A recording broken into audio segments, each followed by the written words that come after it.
अरे देखो, श्रीलंका में प्रदर्शनकारियों की भीड़ संसद की ओर टूट पड़ी।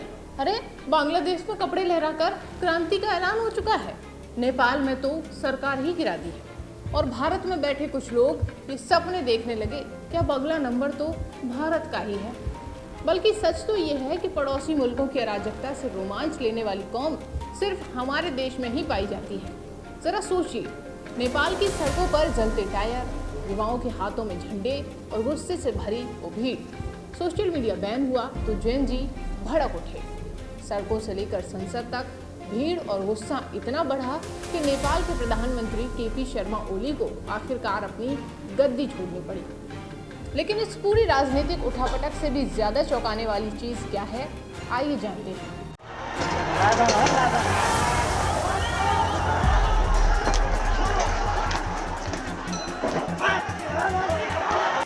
एक महीने पहले ही किसी ने इस तख्ता पलट की भविष्यवाणी कर दी थी। जी हाँ, नाम है लकी बिस्ट।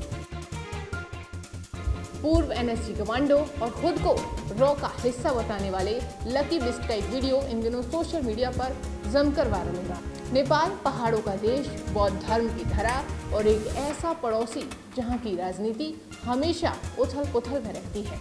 लेकिन इस बार नेपाल में जो हुआ उसने पूरी दुनिया को हिला कर रख दिया। सोशल मीडिया बैन करने की चिंगारी, जैन जी की नाराजगी और फिर सड़क पर उतरा गुस्सा जिसने नेपाल की सरकार ही गिरा दी। युवाओं ने सोशल मीडिया बैन को अभिव्यक्ति की आज़ादी पर हमला बताया। फेसबुक, इंस्टाग्राम, टिकटॉक सब ब्लॉक कर दिए गए। लेकिन जैन जी चुप कैसे बैठती। उन्होंने आंदोलन ही छेड़ दिया और देखते ही देखते ये आंदोलन खून खराबे में तब्दील हो गया। सैकड़ों लोग सड़कों पर पुलिस के साथ भिड़ंत और कई बेगुनाहों की जानें चली गई। हालात इतने बिगड़े कि प्रधानमंत्री केपी शर्मा ओली को अपने पद से इस्तीफा देना पड़ा। काठमांडू की सत्ता अब खाली है और वहां अंतरिम सरकार बनाने की कवायद भी जारी है।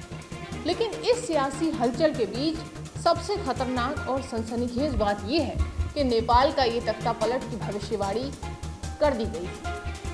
हाँ, सही सुना आपने। ठीक एक महीने पहले एक शख्स ने कैमरे पर बैठकर कहा था, आज 12 तारीख है, इसे नोट कर लीजिए।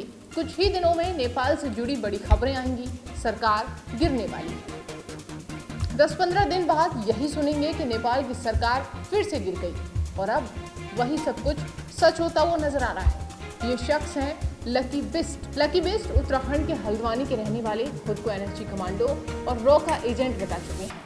दावा है कि महज 16 साल की उम्र में उन्होंने खुफिया एजेंसी के लिए काम करना शुरू कर दिया था, जिन पर हत्या का आरोप भी लगा।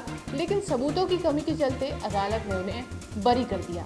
कहते हैं जासूसी की दुनिया से बाहर आने के बाद अब वे बॉलीवुड की दुनिया में सक्रिय हैं, बतौर स्क्रिप्ट राइटर काम कर रहे हैं। लेकिन लकी बिस्ट की छवि हमेशा रहस्य से घिरी रहती है।